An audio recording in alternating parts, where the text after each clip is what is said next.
किसी शहर में मोहन नाम का एक व्यक्ति रहता था। वह बहुत ही मेहनती और ईमानदार था। साथ ही वह लोगों की मदद के लिए भी हमेशा तैयार रहता था। पर उसके बावजूद इन गुणों के उस जीवन में सफलता नहीं मिल पा रही थी। वह जो भी पाना चाहता उसके लिए खूब मेहनत करता, पर अंततः उसे नहीं पाता। जीवन यूं ही बीतता गया और अंत में एक दिन उसकी मृत्यु हो गई। चूँकि मोहन ने अच्छे कर्म किए थे, इसीलिए मृत्यु के बाद देवदूत उसे स्वर्ग ले गए। स्वर्ग पहुँचते ही मोहन की आंखें खुली की खुली रह गई। उसने कभी इतनी सुंदर और भव्य जगह की कल्पना भी नहीं की थी। उसने कौतूहलवश पूछा, क्या आप मुझे इसी जगह रहने को मिलेगा? हाँ, देवदूत ने जवाब दिया। यह सुनकर मोहन गदगद हो गया। चाहिए आपको आपके निवास कल तक ले चलता हूँ। देवदूत ने अपने पीछे आने का इशारा करते हुए कहा। थोड़ी दूर चलने पर एक शानदार घर आया, जिसके बाहर मोहन का नाम लिखा था। देवदूत को मोहन को घर दिखाने लगा।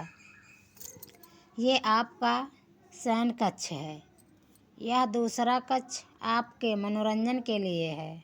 और ये कहते कहते वह एक ऐसे कक्ष के सामने पहुँचे जिसके द्वार पर स्वप्न कक्ष लिखा था। अंदर प्रवेश करते ही मोहन चुप रह गया। वह ढेर सारी चीज़ों के छोटे छोटे प्रतिरूप रखे थे और ये वही चीज़ें थी जिन्हें पाने की कभी उसने कल्पना की थी। मोहन ने उन चीज़ों की तरफ इशारा करते हुए कहा, हे देवदूत, ये तमाम वस्तुएं, ये कार, ये घर, ये IAS अधिकारी का पद इत्यादि, ये तो वही है जिन्हें मैंने पाने की न सिर्फ कल्पना की थी, बल्कि इसके लिए खूब मेहनत भी की थी। तो भला ये सब मुझे वहाँ धरती पर क्यों नहीं मिली? और यहाँ पर इन छोटे छोटे प्रतिरूपों के रखे होने का क्या अर्थ है? देवदूत बोला, हर व्यक्ति अपने जीवन में ढेर सारी इच्छाएं रखता है, पर वह कुछ ही इच्छाओं को पूर्ण करने के बारे में गंभीरता से सोचता है और फिर उसके लिए मेहनत करता है। ईश्वर और ये संपूर्ण ब्रह्मांड उन सपनों को पूरा करने में उसकी मदद भी करते हैं, पर कई बार इंसान सपनों के पूर्ण होने के से ठीक पहले ही अपना प्रयास बंद कर देता है। यहाँ रखी वस्तुएं उन्हीं इच्छाओं को दर्शाती हैं जिनके लिए तुमने खूब मेहनत की, और जब वे तुम्हें दी जाने वाली ही थी कि तभी तुम हिम्मत हार गए और वह यहीं रखी रह गई। सफल व्यक्तियों का एक बहुत बड़ा गुण होता है यह दृढ़ता। वे जो पाना चाहते हैं उनके लिए दृढ़ होते हैं।